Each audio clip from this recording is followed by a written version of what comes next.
এটা ভবিষ্যৎবাণী শুধু নয়, নবী সাল্লাল্লাহু আলাইহি ওয়াসাল্লাম অকাট্য ভবিষ্যৎবাণী।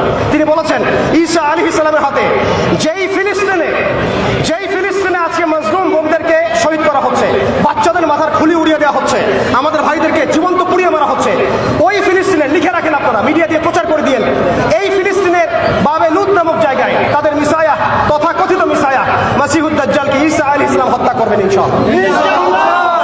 পৃথিবীর কোন শক্তি, কোন ন্যাটো, কোন ইউনাইটেড নেশনস, কোন ইউরোপিয়ান ইউনিয়ন, কোন IMF, কোন ওয়ার্ল্ড ব্যাংক, কোন সাম্রাজ্যবাদী শক্তি এই ভবিষ্যৎবাণীকে ঠেকাতে পারবে না ইনশাআল্লাহ। আপনি আপনাদেরকে চেষ্টা করতে দেন, সারা পৃথিবীর সমস্ত মুসলমানকে যদি এখন তারা মেরে ফেলে, তবুও এই অকাট্য ভবিষ্যৎবাণী ইনশাআল্লাহ তাআলা তারা পাল্টাতে পারবে। এটা আমাদের আশার জায়গা, এটাই হচ্ছে চূড়ান্ত বিজয়। এবং ঈসা আলাইহিস সালামের হাতে আগামী 40 বছর লিখে রাখেন আপনারা, এরপরের 40 বছর ওই বাইতুল মুকাদ্দাস থেকেই সারা বিশ্বে ইসলামী খিলাফা কায়েম হবে ইনশাআল্লাহ। যে খিলাফা শব্দটা এখন রাজনৈতিকভাবে আপনারা নিতে পারেন না, হজম করতে পারেন না। আমি জানি আপনারা জানেন না, অনেকেই এটা অজ্ঞতার কারণেও হতে পারে, তারা হয়তো জানেন না, আমরা জানাতে এসেছি।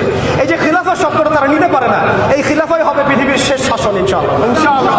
এই খিলাফা দিয়ে বিশ্ব শুরু হয়েছিল, এই খিলাফা দিয়েই বিশ্ব শেষ হবে। ঈসা আলাইহিস সালাম 40 বছর ওই জেরুজালেম থেকে এই বিশ্বকে শাসন করবেন ইনশাআল্লাহ। এটা লেখা হয়ে গেছে কুদিয়াল আমর, এটা কেউ চেঞ্জ করতে পারবে না। এখন মাঝখানের এই সময়টুকুতে জায়নিস্ট আসলে কি করেছে এবং আমরা কোন কোন জায়গায় পিছিয়ে গেছি এবং আমাদের করণীয় কি হতে পারে, এটা আমি অল্প কথায় শেষ করে দেব। এক কথায় দেখুন, জায়নিস্ট মুভমেন্ট গঠন করার পরে তারা সর্বপ্রথম, ভালো করে খেয়াল করেন, তারা সর্বপ্রথম একটা ঐক্যবদ্ধ প্ল্যাটফর্ম এনেছে। আমরা দেখেন সারা বিশ্বে এখন পর্যন্ত মুসলিমরা একটা ঐক্যবদ্ধ প্ল্যাটফর্ম করতে পারি নাই। তারা ঐক্যবদ্ধ একটা প্ল্যাটফর্ম করেছে এবং সেই প্ল্যাটফর্মকে কেন্দ্র করে তারা সবার আগে খেলাফত ব্যবস্থাকে ধ্বংস করেছে, অটোম্যানদেরকে তারা পরাজিত করেছে। প্রথম বিশ্বযুদ্ধের সেই 1914 থেকে 18-র মধ্যে তারা বাইতুল মুকাদ্দাসে প্রথম ঢুকেছে এবং তাদের সহযোগী ছিল পশ্চিমা বিশ্ব এবং ব্রিটেন। আজকে আমরা ইসরায়েলের এগেইনস্টে কথা বলি ঠিকই, কিন্তু পশ্চিমা বিশ্বের এগেইনস্টে আমরা কথা বলতে পারি না, আমরা ব্রিটেনের এগেইনস্টে কথা বলতে পারি না। আজকে আমরা ইসরায়েল বিরোধী কথা বলি ঠিকই, আমেরিকার এগেইনস্টে আমরা কথা বলতে পারি না।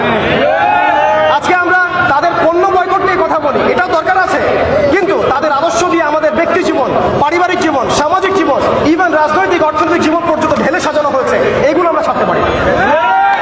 অতএব শুধু এক পেশে দৃষ্টিভঙ্গি দিয়ে আপনি সমস্যার সমাধান করতে পারবেন না।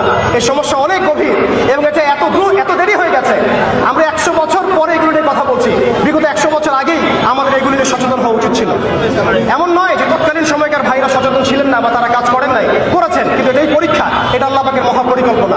এভাবেই আল্লাহ রাব্বুল আলামিন আমাদেরকে পরীক্ষা করছেন, আমরা হকের পথে থাকি না বাতিলের পথে থাকি। এরপরে এই জায়নিস্ট মুভমেন্ট গঠন করার পর, অটোমান এম্পায়ারটাকে ধ্বংস করার পরে একটা খিলাফা রাষ্ট্র থেকে আমাদেরকে